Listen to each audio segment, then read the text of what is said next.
Oh, God. Oh, my God.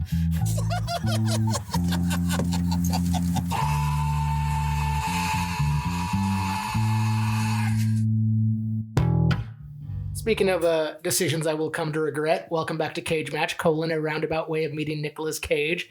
That's how you do a segue. It's just the intro. Just the intro, bud.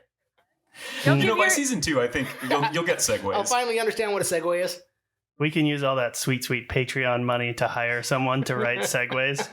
Just a ghostwriter for segues. Just out of any kind of situation you might imagine. It's like we're talking about like roasting chestnuts with like behind your balls though. And that's how we get into like ghostwriter somehow. Exactly. It's like, I want the montage of like the training montage of Sean learning how to segue though. Like just the different situations and him fucking up and figuring it out. Yeah, so like you're the best. Writing a segue though, because I would pay a lot of money to see Sean write a segue. Cage Match, a roundabout way of meeting Nicolas Cage, where we take 64 of Nicolas Cage's best movies and we'll figure out what the best is eventually. Maybe. We'll see. Cageist, bestest. You can totally take a look at the bracket on our website though. Cagematch.fun. Yes. We are your hosts. Boom, that's a fucking plug. Nice. We're for the thing they're listening to. Yeah. We're your hosts, Sean. Oh, and I'm Nick.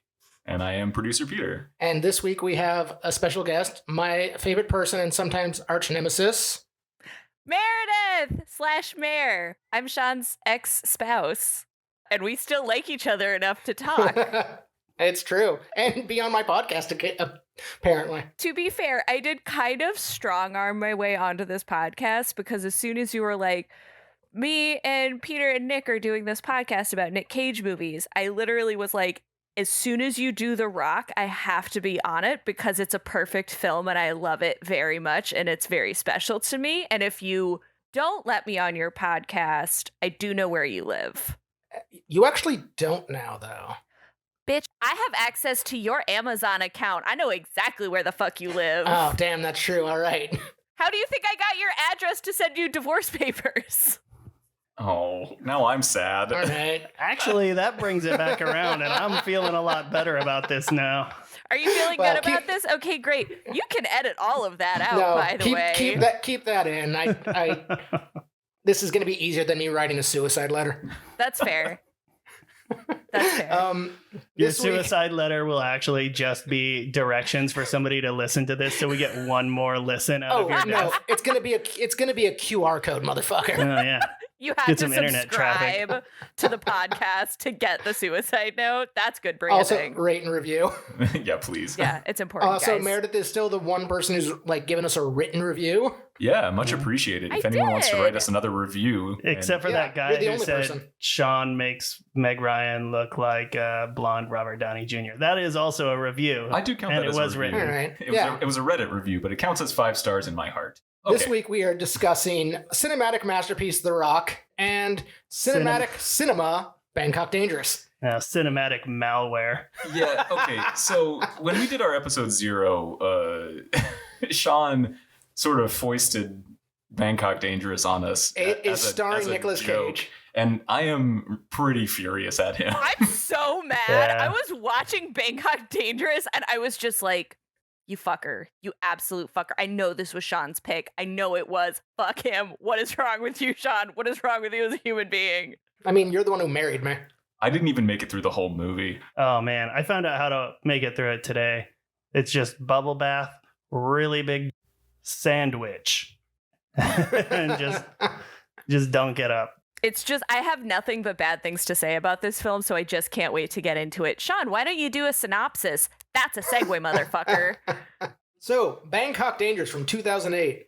Joe is an assassin, getting ready to hang up the old spurs, as it were.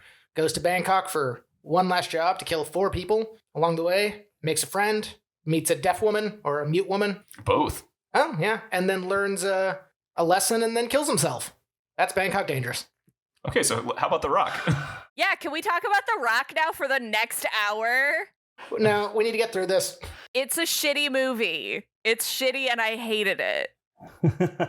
Isn't it like a remake? It's a remake of a 1999 film, same directors. Oh my god, wait, they only waited 9 years before remaking this movie? Yeah, Yep. same directors. It was their first film. Not even long enough to learn their own lesson. Yeah, the Pang brothers. I'm It was their wondering, first and second. kind of want to go and see if the first one's actually any good. Probably not. It's not. I haven't seen it, but I'll just go ahead and say it's not. I mean, these brothers do have a fairly long filmography. Just because you've done something a lot of times doesn't necessarily mean you're good at it. Like, I've fucking Paul baked. Schrader. Yeah. Paul Schrader. Like, I've baked before. I've made a lot of cookies. Were they edible? Absolutely not. We've seen worse in terms of quality of movie, in terms of quality of Cage. It's slow, it's meandering, you don't like any of the characters, but it's not like the worst thing that's ever been committed to film. It's just a bad movie, It's though. not good, but Could it's I not just have, like, painful. 3 movies that are worse than Bangkok Dangerous. Dog Eat Dog, Yeah, in the Nick Yeah. Cage universe. The yeah. Schraders, and Left Behind. Left Behind. Those are Yeah, the worst. Dog Eat Dog, Left Behind. Although I would take Dog Eat Dog over Bangkok Dangerous for sure. I think we established like recently, like I kind of put Bangkok Dangerous, Left Behind, and City of Angels all on the same note. Oh, yeah. I think the whole thing for me on this one is just the movie's not interesting. It's not No. well scripted, and there's nothing for him to work with. Give me a movie that makes me mad or frustrated or sad or joyous. This movie was the worst because it made me feel nothing. Yeah, That's it's fair. just a waste of time. You could literally be doing anything else. And it's a movie that's essentially like, it was like his John Wick back in 2008. Okay, But well, that's the one thing I actually want to talk about, because this is just, I want to talk Hong about Kong. John Wick too. It was a lot better. it was. No, this was just like, this is Hong Kong, like action cinema, hard-boiled, that era of film, but done by amateurs. You know, This one just has the fortune of having Nicolas Cage. this one does have the best disarming sequences we've seen in a Nick Cage movie, though, where he actually takes off a dude's arm with a motorboat. Well, that in general is the only good scene. The And- slow speed chase. Yeah. Oh, every boat chase is a slow boat chase. I don't care like how fast the boats are actually going. There's no like exciting way to have boats just traveling on water unless you jump it off of something or boat through something. And we got both of those in Face Off. And true. that was a way better movie I was with also- a way better boat chase. It's This true. boat chase was fine though. Yeah. Oh, that should go on the back of the box. This boat chase was fun. The whole statement about Yes, the Face whole Off and statement. everything. I also just want to point this out in terms of where we're at in Cage's career. This was right after Book of Secrets. So we're really getting to that era of he owes the government money. Mm-mm. That's what I thought the whole movie. I was like, Nick, my man, you are going through something. It is obviously financial. You clearly are in the middle of a breakdown just based on your hair. Oh, yeah, this is peak bird hair. The zero chemistry between him and the pharmacist lady Oh, Charlie Young. Yeah. was not as distracting as his own hair that was on his head. I got used to his hair, though. The thing that I hate the most about speaking of his relationship with the deaf mute pharmacist lady, the sign language they use for her is so juvenile. It's the best part when he's like doing the like finger thing, Oh, the rain, which is the not finger thing. sexual. You can see it. Again, this is a audio formatted podcast, Okay, people. for No, everybody- we're about to get into the dumbest hand motion portion of the podcast. Just describe all your hand motions, please. Okay, so I'm like pointing my fingers down and like wiggling them as I like move them down like from near my face to near my chest. Nicolas Cage's character is in this woman's mother's home. Who also seems to be her boss. I couldn't. I Track all of it. couldn't figure it out, but is like doing this weird finger waggle motion at each other, and it's like, oh, your name means rain, and it was just like, what the fuck is going on right now? You don't know her name. You've been on like 5 dates with this woman and she's just sat silently smiling at you. Perfect for the patriarchy. Fuck all of you. I hated this movie. My favorite sign language was definitely like when he first asked her out and he like goes in, he's like, oh, I want to ask her to dinner. Will you ask her to dinner for me? And the old lady just turns and she makes the stupidest, like points at the girl, points at Nick Cage, brings 2 fingers like together, and then mimes eating. It's like, wow, couldn't have done that myself. What I love in terms of their communication arc is right before things hit the fan where they're walking through the park, she hands him a note that's written in English that she's, happy. And then she has great handwriting too, cursive and everything. So you guys could have just been writing to each other the whole time. She can write in English so she understands it. You work at a pharmacy. You've got a pad and pencils. Yeah, just have it with you. Fucking text Nick each Cage other.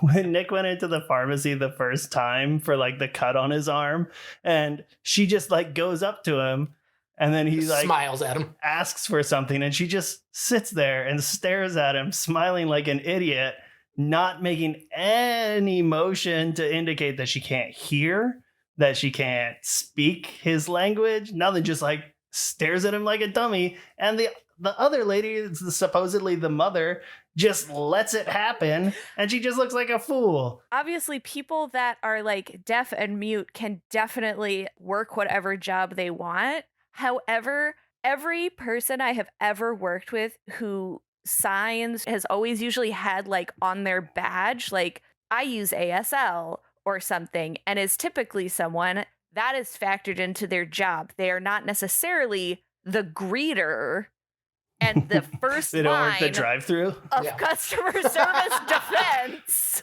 Like, yeah. What in the this is fuck? also Thailand, and this was like an open-air pharmacy where the lady out front seemed to be grinding up crabs at one point. She was like 100%. just boiling them. Yes, smashing those fuckers. I don't think declaring your inability to speak on your chest was really a thing. Perhaps not. Perhaps everybody in the neighborhood just knew, like, oh, she'll just go up and stare at you until you vaguely and weirdly mime at her with your weird hair looming over her because you're like 6'4" and she's like 5'2". He's like 6'9" with that hair, though. Dude, it brings a whole mood to his character that I was just like, you tall, lanky bastard. Like, what the fuck? Also, just in all of the chase scenes when they're like looking for him and he's like, I'll put on a baseball hat. I'm like, you're a foot taller than everyone in your surroundings. Yeah. And white. And white. Also, not a great assassin because he never wears gloves. His fingerprints Ever. are on everything. Yeah, this movie was pointless. It had zero redemption of anything. But there was one line in it that I did like, which was basically anybody can kill a politician. And I was like, that is an inspirational quote, Nick Cage. Thank you. Also, his sidekick Kong was dumb as well. Everybody in this movie was dumb. So I kind of just jumped ahead to the end. Does it actually end with Kong just dancing in a field or something? Like what? Yeah, just standing on like by the bank. Cool. But right before that, like Nick Cage takes out the mob boss who hired him and then gets in the car with him and then blows both their brains out for reasons that are never explored. Yeah, he decided to have a very high-profile gunfight in the vicinity of a bunch of cops and then didn't realize how that was going to go. But there was that boat chase, and that was okay. We're hanging it all on the okay boat chase. Yeah, It was an that okay was boat there. chase. It was fine. And again, that great disarmament scene where he uses the motorboat to Yeah, take off a guy's arm. that was the best You just part like about a it. pun. I do. Hence why we're doing this podcast. I'm assuming I know where this is going to go, but I have to ask, good cage, good movie, bad movie? Yeah, this is bad on both sides. Bad cage, bad movie? Bad Cage, bad movie.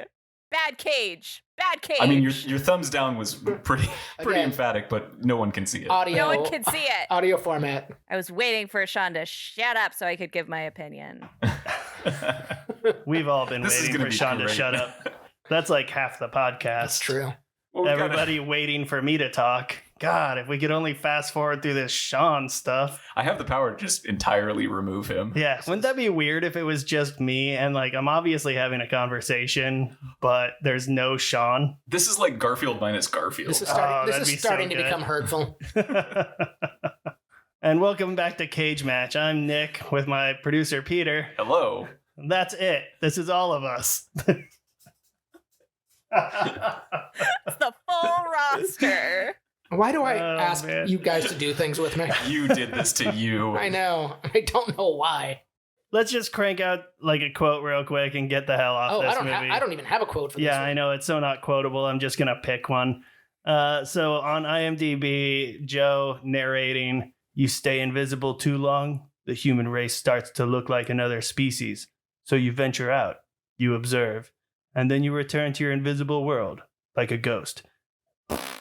It's just bad. Yeah, I didn't have a quote for this one, but I will say on the hair topic, it reminded me of Tom Hiddleston as Loki. So then I went and I watched Loki instead, and that was a better choice. Oh, yeah. Better.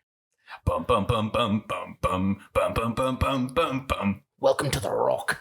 All right, Meredith. This is your favorite movie. Go. Oh my god, this movie fucking rocks! Literally. It's a pun within a pun. That's it. That's all that needs to be said. It is peak Michael Bay. It is peak Nick Cage. It is peak stupid action movie.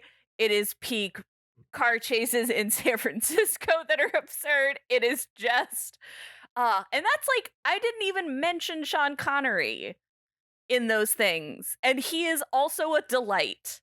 It's just the best. So, real quick, Nicolas Cage plays Stanley Goodspeed. Good name. Good, yeah.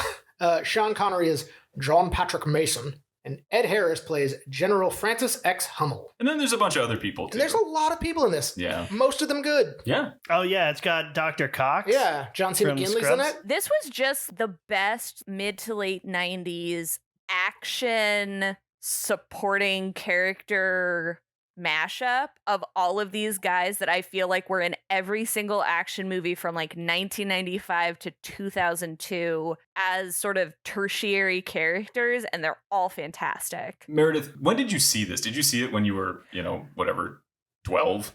This movie came You out... would have been 6 when you came. No, this came out. A perfect movie for a 6-year-old. So we had the VHS of it when I was 7, the year after it came out, and I watched this movie probably once a week for like 4 years. I love this movie from the ages of 7 to like 10 or 11. That is so much like my relationship with the movies Men in Tights and Stripes. But Stripes because there was a shower scene, and Men in Nice. Tights because it's hilarious. Yep. Confirmed. Men in Tights is I golden. wore those tapes out. I'm not even kidding you. I have a distinct memory of my parents having a dinner party when I was like 7 or 8 or something. And they were all like talking and laughing and whatever. And I was like, can I be excused? And they were like, yes, get out of here, child. We're going to go continue drinking and talking. Be gone, young one. And I asked my brother, I was like, do you want to watch The Rock? And he was like, hell yeah. And so we just sat in the living room and like watched the VHS of The Rock while our parents were like having a lovely dinner party. And I was just like, this is so cool. Meredith, this is, again, your favorite film, and you're our guest, so why don't you Yeah, break expand this- on It Rocks. break this film down for us? Okay. Ed Harris is mad about war stuff with Marines because they're forgotten by the government. Ba-na-na-na-na. What's the only way that he can solve this problem? By stealing weapons, chemical weapons from some kind of facility. I think a chemical weapons facility. Probably This a tracks. chemical. If I had to guess, Nick, I would say it's a chemical weapons facility, but I'm not sure.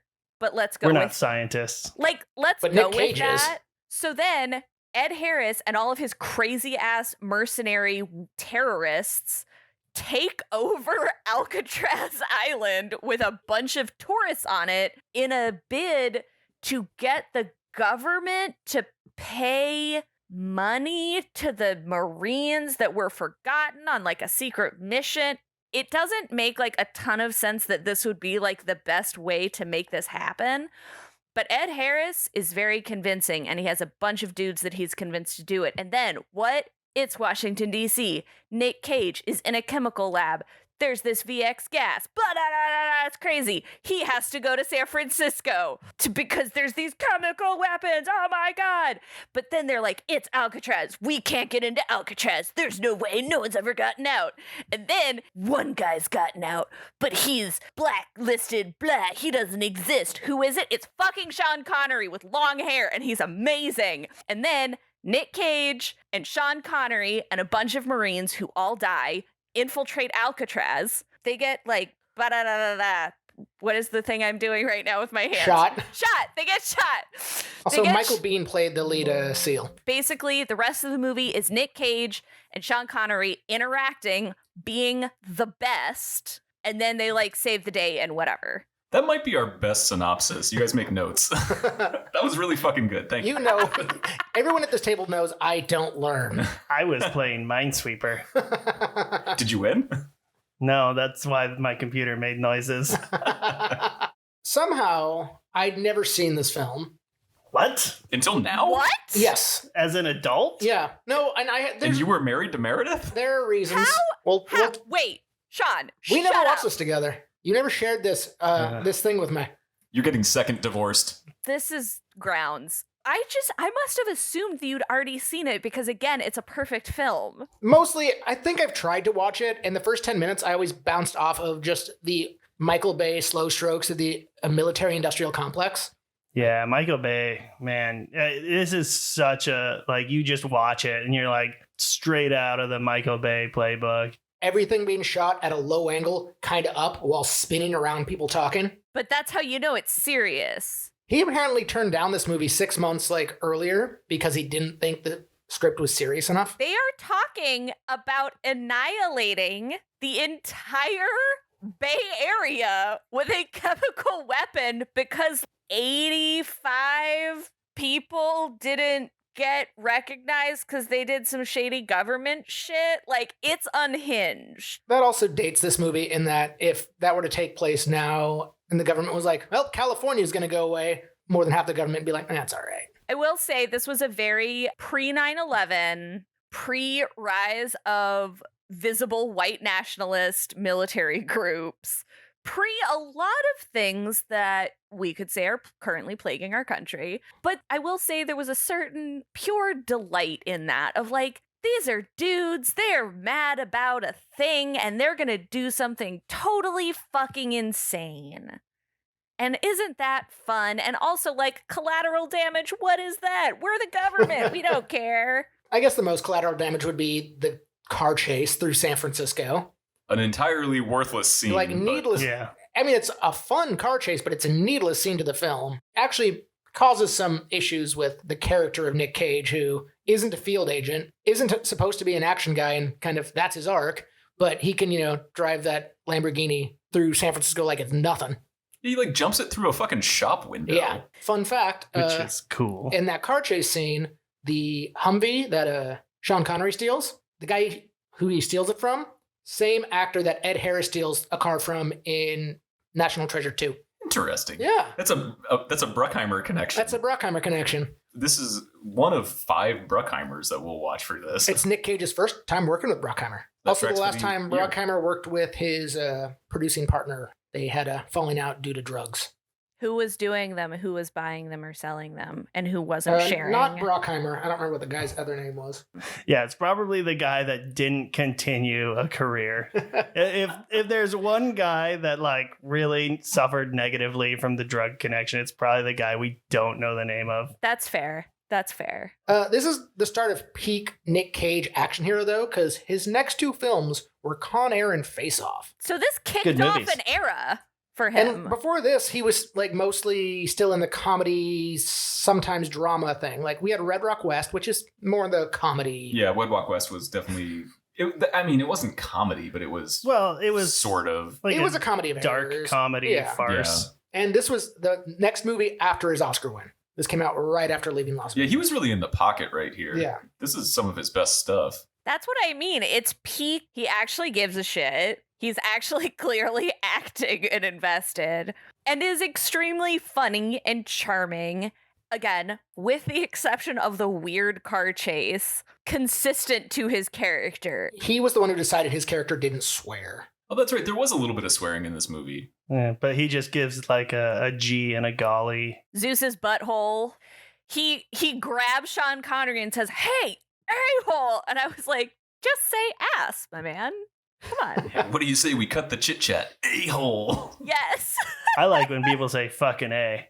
Once they introduce Sean Connery, they give Connery most of the best usual Cage lines. It isn't really till the third act where Nick Cage really starts caging out. Yeah, definitely. I mean, there is the whole thing where he goes off about how LPs sound better, which is just the best. And also, another thing that made me be like, how has Sean not seen this movie? This is Sean. It's the Beatles. I think it's with the Beatles. Sure, yes, that. Because he's a Beatles file. No, he's a Beatlemaniac. Beatlemaniac, that's it. Kind of like a Hulkamaniac, but Hulkamania is still running wild. And nobody remembers It's the never Beatles. stopped. Yeah. Oh, yeah. I tell you something, brother. I think you'll understand. I mean, that was like a good, I give you a 73 for that. That's pretty good. I'll take it. Yeah. I give it a 69. Oh, nice. Gave you a lower score than me. But a funnier score. Yeah. A much that's- funnier score, objectively. That's my ex-wife, everybody. Did you guys ever Hey! listen? Speaking of Hulk Hogan, did you guys ever listen to the Hulk Hogan and the Wrestling Boot Band? No. With such, oh yeah, he played bass. Awesome. He had such bangers as I wanna be a Hulkamaniac, having fun with my family and friends, and then like some other shit. going on. Wrestling used to be Holy weird. shit. I Dude. love everything about this. Yeah, of all the celebrities to just have a band, Hulk Hogan is the best. Like fuck Steven Seagal. I want to see Hulk Hogan So and the Hulkamaniacs. I would just love to hear you continue to sing some of their greatest hits from their Oh, catalog. I know. I've got a voice like honey, but Yeah, you do. that's for the Patreons. Ooh, yeah, we should do a special song episode. and that's how we lose all our Patreons. I mean, they don't have to listen, Sean. They can just stop and No, keep if you- giving us money. If you start a clip, you have to play it through Yeah. to the end. Oh, That's how we know you listened. Right back to malware. It just plays immediately at full volume and there's no way to shut it down. They won't let you do that anymore. Google, stop that. Ah, lame. Fucking Google. Let me force the podcast on people. How do you think this movie would have gone if it got its original lead, Arnold Schwarzenegger, As a Him. scientist? as Nick Cage's role? He was offered it originally, turned it down, and then later regretted it. I mean, he's correct on that choice. I mean, but, this was also that kind of peak time where Arnold Schwarzenegger was just playing an average guy who happened to be a giant, Mm-hmm. like Jingle All the Way. Twins. But like Nick Cage is such a gangly weirdo twins. that I was Yeah. like, it's actually believable that he would be a scientist. Exactly. And a Beatlemaniac. Also, though, if we're tracking Nick Cage's chest and body hair, my God. Oh, we are. There's some disagreement as to why he has his like naked in his apartment scene. Michael Bay says, we knew Nick Cage would want to take his shirt off, so we just got it out of the way. And Nick Cage's reasoning was, well, I just wanted to show that my character was like comfortable at home. He was very comfortable. Just another tiny plot note because, like, there is one woman in this film. There's actually a couple women in this film. I mean, there's like a few, but like, this movie is not for the ladies. I'll just say it so you guys don't get canceled. I mean, again, Thanks, Mary. we had Yeah, mostly anytime. naked Nick Cage in like the first 15 minutes. That was for the ladies. That was for me. That was for Peter exclusively. Okay, they live in Washington, D.C., Nicolas Cage and his romantic paramour, and they very casually are fucking on their roof. And I was Yep. like, I don't know of a single part of Washington, D.C. that is not densely populated to the point that I would feel comfortable fucking on my roof. Hey, they're exhibitionists. Don't yuck their Yeah, yum. exactly. Rude. You didn't hear the Inuit clap at the end, though. So. That's how you know Nick Cage is done. God damn it. As the heat from their bodies slowly melts the ice in the igloo. Disgusting. Ugh. I love God. Memories by Nick Cage. Yeah. That's a callback to last episode. Go listen to that one if you wanted to get the reference. I do want to talk about a few behind the scenes things for The Rock though, because there's a lot of there's more shit wacky to stuff. talk about. Wait, before we even talk about the behind the scenes stuff, let's talk about the in the scenes Oh. stuff. Yeah, we really haven't talked We haven't about talked this about the movie at all. Like, Hey, I want to talk about the fucking weapon. Hold on. The green orbs. Dude, the green Yeah, the orbs anal are beads? so cool. They're so cool. I wanted those things so bad. And there was a store in Kansas City when I was growing up that was for like rich old white people. And they had something that looked like that, and it was just supposed to sit in like a vase on your coffee table. And I wanted them so bad, but I had no money because I was 12. Peter, similar to you, I had these like from like Bath and Body Works or something, because again, it was the mid to late 90s. The like bubble bath orb things. And because my dad is a real jokester and knew I loved The Rock, told me that those bubble bath things were poisonous. I Awesome. love your father. Yeah, you want your skin to get all bubbly and fall off? Yeah, Use those exactly. things. That's what he told me. And I was like, why would my father ever lie to me? He would never do that. Those must be poison. And so I lived in fear of these bubble bath orbs in my bathroom. And a similar story about John. My father. Shortly after our separation, I got an unmarked box in the mail, and inside was just like a rusted canister. And I called John. I'm like, and I saw it came from where Meredith and I used to live, and I'm like, I'm gonna call John and see if this was him. And he didn't pick up, so I called Meredith, and Meredith's like, does it say like Gotham Gasworks on it? And I'm like, I didn't touch it, and I like turned it over, and it did, because John liked to get me like Gotham Batman related things. I'm like, oh, this makes sense. Card would have been nice. Yeah.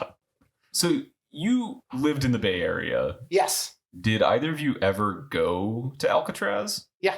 No. Once. Does it have as many chains as they show in this movie? I mean, not in the places that they allow you to go. There Lame. are so many decorative chains in this film. It is like a BDSM shoot at kink.com. Absolutely. Which also used to be in the Bay Area. Which also used to be in the Bay Area. It used to be in the Armory. Fun In fact. Soma, like near our school, near our college that we went to.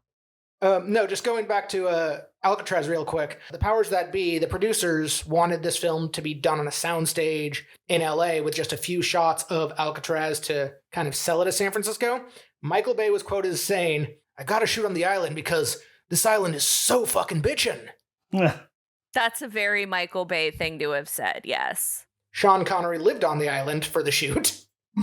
What?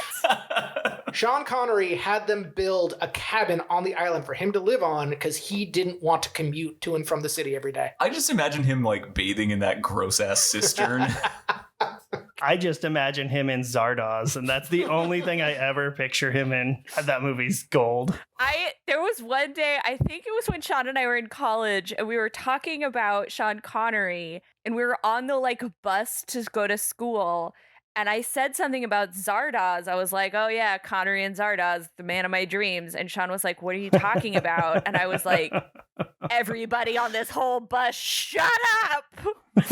We're about to talk about Zardoz. And I pulled up the photo of like Sean Connery in his like sexy ass bikini with his like bulge and the braid and the whole thing. Yeah, and that ponytail. the whole thing. And Sean was just like, what?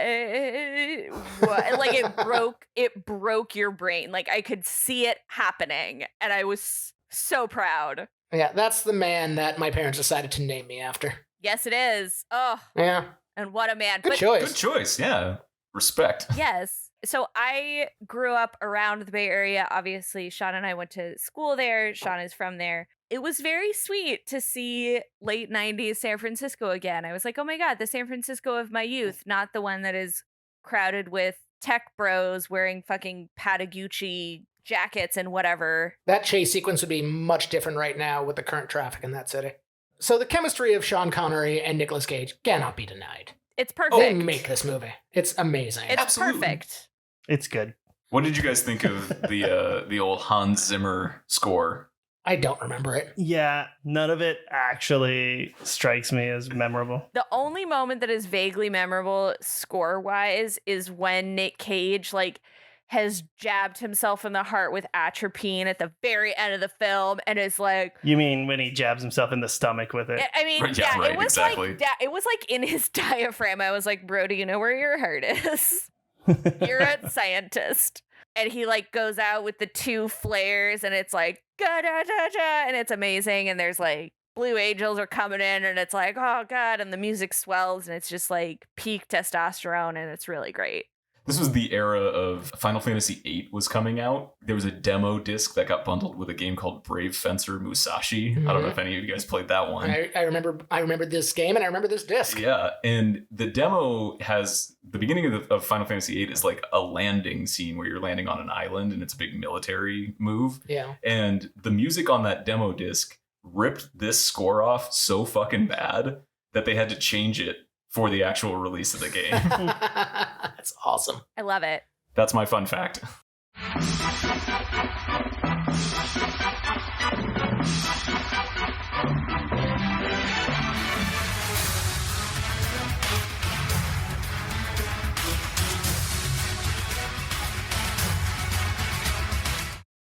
Let's talk about Ed Harris's villain, because he's really good in this. And He's always the villain, though. Oh, what about Apollo 13? I think that's good, Ed Harris. He's just such a good villain, though. He has intense face. You know how some people have resting bitch face? He just has like resting intense face. He's like the dad you don't respect. My problem is I always envision him wearing a Kangol hat. I'm just thinking about Kankles and now I'm thinking about Kegels. No, not Kankles and Kegels. Kangol. Like a Kegel hat. Like Why Sam do you Jackson put a hat would wear. on it? You know, a Do the kegel. Kegels hold the hat in place? Yeah, You you know gotta a hold the hat in kegel place, man. hat where you do kegels but with your head? Yeah, just... No, you can actually just suck a hat off of someone's head. Yeah, with the power of your kegels. Use your Can pelvic you imagine floor, somebody? Nick. Can you imagine somebody ziplining over you and then just kegling your hat right off? This And then they zip away. This is what John fears every day of And you're his just life. like, shaka bra, but you're really sad because you lost your hat. Hell of a story, though. oh, It man, would no be. one would believe you. Yeah, nobody would. But no, Ed Harris, like really good in this. And also, he's doing this for the right reasons. And at the end, he even kind of, oh, we bluffed and they called it. So he was never going to blow up the Bay Area. Yeah. No, At one point, they sent...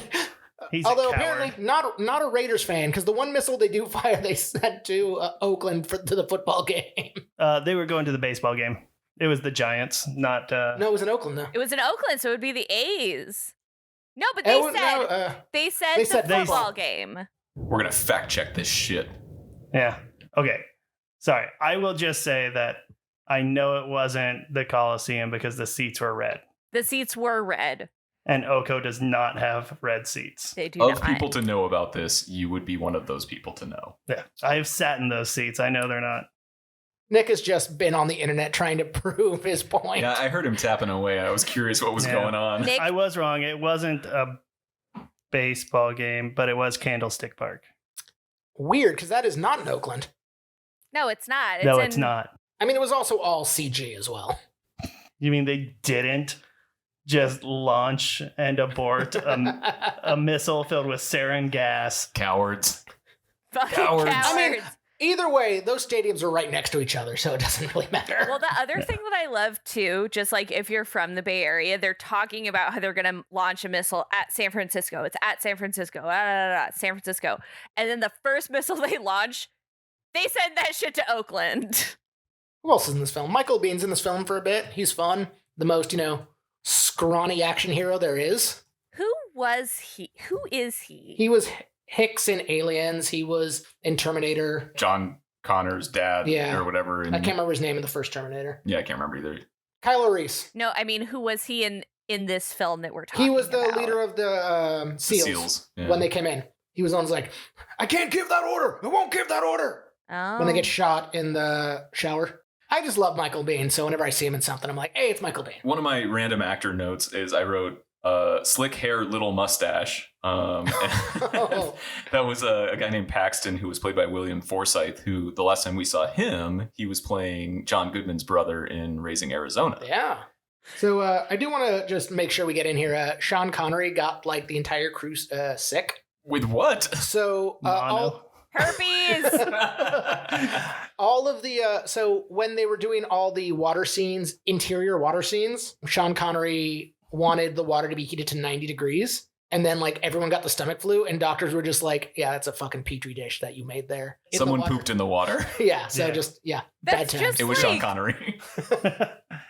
That's He's like, just sitting there like, that's like a thing in food Fuck you, safety Womack.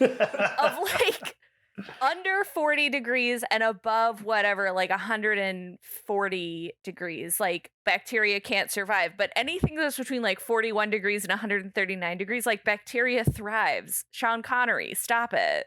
Where do we fall on is he James Bond or not? 100%. You know this theory, right? I kind of dig this theory. Walk us through it though. But the There's whole like a premise whole- is Sean Connery is, or his character Mason was an SAS agent caught at the Canadian border with some microfiche of all of America's, dirty secrets, and then was disappeared because he never told them where it was. So he's just been on like a black site for 30 years with like no trial. The British haven't claimed him because they couldn't, and the US like can't acknowledge that they have him. And it lines up, he would have been arrested like the year after his last James Bond movie would have taken place. And I think that is largely it. Can we just say he is? And then Fuck it yeah. becomes canon in the Cageverse? I'm cool with that. Well, especially because the NCU is a multiversal concept, as we now know. Well, also, this movie ends at the start of National Treasure. Yeah, right? It does tie in. Like, the movie ends with Nick Cage and his newlywed wife going to a church and stealing the leg off a pew, which had the microfilm in it. And, like, the last line of the film is Nick Cage being like, hey, honey, you want to know who killed JFK? The best. So, yeah, this movie just leads right into National Treasure. Because then he's like, I don't need to be a government chemical scientist anymore. I need to go find this goddamn treasure that the United States has been hiding. And I'm So- changing my name to Benjamin Franklin. Yes. So Michael Bay did have an idea for a sequel to this where Nick Cage's character, Stanley, is on the run from the government because of the microfiche, and he has to go track down Mason to, like, help him get away. I'm glad they didn't do it. I'm glad they didn't do it. National Treasure is perfect as a sequel to this. I just love also that this is like the quintessential 90s one-off action movie that is not concerned with the collateral damage. It's not concerned really with the outcome. It's just like, we're going to go blow some shit up in the San Francisco Bay Area. Is everybody on board? Great. Let's go. All right, so where do you put this on the performance review then? Good Cage, good movie. Good Cage, good movie. yeah, it's fine. Wow. Nick, Well, you're okay, dead to so me. This has been my favorite action film so far. Yeah, Nick, you've actually been kind of quiet on this one. What are your feelings on this flick? I think it's the kind of movie where like it's great nostalgically, but then when I started to like critically watch it, and like it doesn't have as much peak to me as it does just in my memory. I'm sorry the science doesn't hold up as well as Face Off. Yeah. Penis swapping technology. Penis swapping technology. No, I think I've come around on that. I think they are actually penis twins. I think they're dick twins. Travolta and Cage. Oh, okay. I was thinking Sean Connery. No. I mean maybe they had great chemistry. Can you have dick triplets? Let's ask Eric. What? You would know what a triptych is, right? So would Meredith. Yeah, so A like Joe would know. triptych? a triptych of Yeah, bump, bump, like bump. all three like It would just be dick the same twins picture or though. whatever. But I mean different thighs. Yeah, Dicks would right. all be the same, but their thighs would be different. I kind of want to make that. and you can put That's that in the pretty funny. entrance, and then underneath you can just have like the live, laugh, love. I just really want to go down a line of what I think all of these actors' dicks look like. So, starting with Sean Connery, feel like definitely not a shower, but as soon as it shows, you're like, God damn. Like, I was mistaken. Turtleneck? I was mistaken, sir. I apologize. Feel like Nick I mean, he's Cage- also a huge man, so it's like, you got to add some perspective there. Yeah, but like still, like even for that, you're like, whoa, it was shocking. Nick Cage feel like his dick very, very big, flaccid, which is always kind of weird, and like kind of thin and like difficult getting hard, like difficult to get and maintain, you know? Now, But is it when it's difficult there, it's for Oscar worthy. is it difficult for him to get it hard, or is it difficult for an outsider to get it hard? Why don't we just? He knows how to work his system. Does only he know how to I work was it? gonna Warm yogurt on the say Add toes. the yogurt. Yeah. he is an expert on the hardware that he operates. Do you know what I'm saying? Everybody Well, I'm sure else, he's clapped enough cheeks at this point too. Like, you got to bring your A game if you're Yeah, gonna. like you gotta know. And he's like, I could have this done in 10 seconds, and like this is gonna be a whole ordeal if someone else is interacting with it. But like on the surface, though, incredibly impressive. But then you're like ultimately I disappointed. need you to hit John Travolta last, but I also think that we are going to have our second podcast be Meredith Describes Celebrity Genitals, and it'll just be you doing this for like 30 minutes an episode. I would super love that because I have a lot of opinions. Okay, so Travolta, real coke can on that guy, I think. Just like chody as a motherfucker. Just like really Jody motherfucker. Yeah, like it's not long, but it's like girthy, you know what I mean? To the point that it's almost like the length wasn't gonna be an issue, but like we need like a lot of lube in this situation because like this. I appreciate the penis evaluations. All Good, right. yeah, Or should we- no, predictions. that was, prognostications. Yeah, those are Prognostications? my completely factual, 100% accurate, well-researched opinions about Sean Connery, Nick Cage, and John Travolta's genitalia. Meaty dorks. Yeah. Meaty dorks. Big, All right. meaty cocks. Do we want to do quotes and start to kind of tie this up? Yeah, I think unless there's other like really specific things that anyone has about the movie, I think we can probably Go watch it. It's amazing. Go watch There it. you It's go. amazing. There's no boat chase. There is no boat chase. Which is weird because it's about the water. I mean, it's like in the water. Well, it's about the rock. Well, Yeah. it's about the rock. It's not about the water. Hard it's to about the boat rock. on rocks. Actually, when you boat on rocks, there's usually just disaster. Yeah, it's bad news. Any sea captain will tell you that. Meredith, do you have a quote for this film? As the guest, you could go first.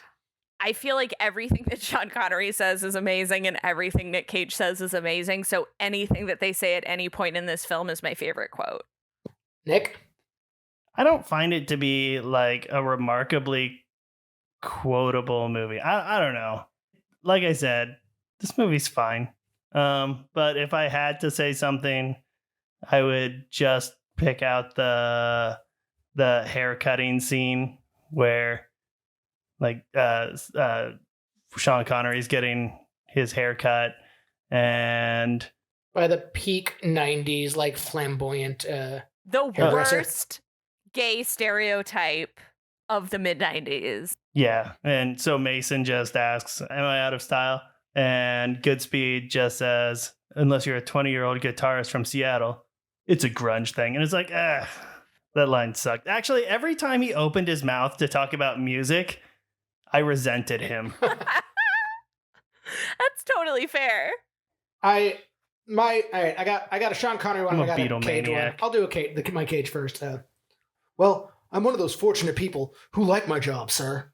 Got my first chemistry set when I was 7. Blew my eyebrows off. We never saw the cat again. Been into it ever since. My Connery is when it's just the two of them and they're about to go like raid the rock. Sean Connery goes, "Your best. Losers always whine about their best. Winners go home and fuck the prom queen." That was a great one. I loved that. Sean, I need your help on this. Okay. Who am I? Oh, you are his fiance. Oh, you didn't mean what you just said, did you? When? Just right now, when you were talking about bringing a child into the world and it being an act of cruelty? Well, I meant it at the time. Stanley, at the time, you said it 7.5 seconds ago. Well, gosh, kind of a lot has happened since then. That's really That's a good line. line. And of course, when they're actually caught and in their cells, you broke out. Let me see if I can get this straight. Down the incubator chute, on the mine car, through the tunnels, to the power plant, under the steam engine. That was really cool, by the way. And into the cistern, though, through the intake pipe. But how, in the name of Zeus's butthole, did you get out of your cell? I only ask because in our current situation, well, It could prove to be useful information, maybe. Just so many Pete Cage moments. That's when he really starts to like cage out. Yeah, he turns it on in the latter half for sure. There's one more. I need to just, when he's, disarming the last missile. Listen, I think we got off on the wrong foot. Stan Goodspeed, FBI. Let's talk music.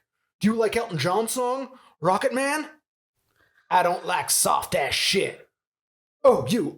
Oh, well. I only bring it up because, it's you. You're the Rocket Man.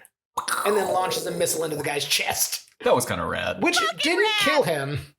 Falling out of the building and then being impaled on a fence post kills him. Oh, yeah. I forgot that's how that guy ended. That's like the most gruesome death. The missile probably did the work, but then he still have to impale the fucker. I love that. The missile did the work. Speaking of people falling out of windows, yeah, Ed Harris was robbing the place, and like they were using non-lethal bean bags, and they beanbag a guy, but then he gets thrown out a window and like down at least one floor, and just like dies on the concrete. My note was good use of non-lethal weapons. Yeah, thanks, Michael Bay. Yeah. Good Thanks, shit. Michael Bay. So, I mean, I think that takes us to the end. What do you guys think? Actually, that brought us back to the beginning. That's true. It's of course The Rock. Yeah. I know you're kind of begrudging on that one, but... No, I mean, they can't all be Bangkok Dangerous. I had to look to see what this was going to go up against just in case Bangkok Dangerous would be a better matchup. But I think it's a disservice to everybody if we just start cheating and choosing things that way. The Rock is fine. No, it's not a bad movie. I'm not anti The Rock. I'm just... Yeah, I mean, The Rock is definitely like of an era. It is strongly of an era, and it is very of a specific moment in time. And I think if you can just shut your brain off and not think about it critically, you're like, that's usually not a problem for me. I mean, look, Nick, I wasn't going to make assumptions and be like, Nick, how you always do. With my sandwiches and such. Yeah, right. with sandwich. With all of the sandwiches you eat. Like, it's a whole thing. I will also say, though, Lindy West, who is a film critic and a really funny writer, wrote like an essay about The Rock. And I highly recommend, if you can find it, definitely read it, because it's a delight. It's just the best. I don't do a lot of academic reading if I can avoid it. Especially not for this. Yeah. This academic writing isn't so academic as much as basically just everything I said about The Rock, she wrote down on paper. If you could get somebody to maybe just film it. Or record it on a podcast that you can listen to later.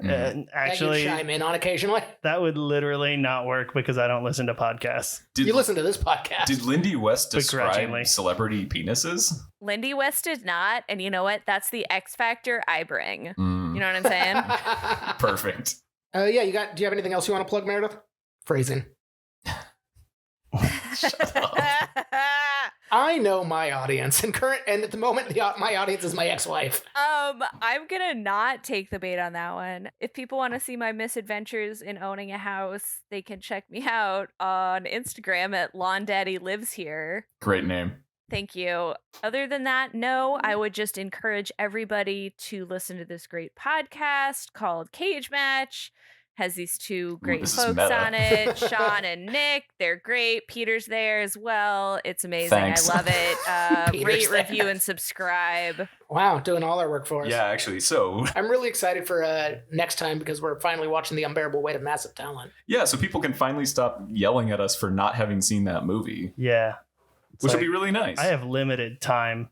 We're doing Unbearable Weight of Massive Talent. That's a lot of words. And what else, Peter? The Trust, which is him and Elijah Wood, I think. Yeah. And they've got cool mustaches. Oh, okay. Yeah, that's right. And I think they do a heist. I don't know. Yeah, they're like time traveling heistians. Heistians? Yeah, who are pulling off a job against... I think it was Christy Yamaguchi. Yeah, I think you got it. That's perfect. Yeah. So stay tuned for that one. Please do rate, review, and subscribe. It is very helpful. It'd be great to have any other reviews other than Meredith, although that was a great one. We really appreciate it. I'll come find find you at your house and make you write a review for this podcast. Don't think I won't do it. I have a lot of airline miles. Lawn Daddy is going to come for you. But not enough to be here in person for the podcast. Yeah, what the fuck, Meredith? Yeah. Where are those air miles now? Look, I use them sparingly and only for vengeance purposes, Nick. This is for fun. If you Thank want you for to, being here, Meredith. If you want to interact with us at all, you can find us on Reddit or Twitter or Instagram. But Reddit is probably the best one. That's at Cage Match Pod. If you Nick's on are interested- OnlyFans. Yeah. Oh yeah, it's definitely butts and dicks there. Yeah. Not his, though, weirdly enough. No. Let me finish. Dear God, people. I'm trying to help you finish. You're trying to help a lot of people finish, Nick. That's your whole OnlyFans thing. That's the whole point, right? If you are interested in supporting us, we are on Patreon at patreon.com/cagematch. Special thanks to our Sparkle buddies, Josh, Sean, Josie, Rico, Matt, and Adam. And the special thanks to our cage dancers, a name we totally came up with ourselves, Ira and John. Meredith, thank you for being here. Thank you all for having me. I'm so sorry for everything I've done and said. That's not true. No, it's not. think I this have turned out zero great. regrets. I have zero regrets. Nick, sing us out. Bye. Bye. I don't know the rest of that song. That's the only important part. The part where my voice cracks like I'm still in puberty. Yes.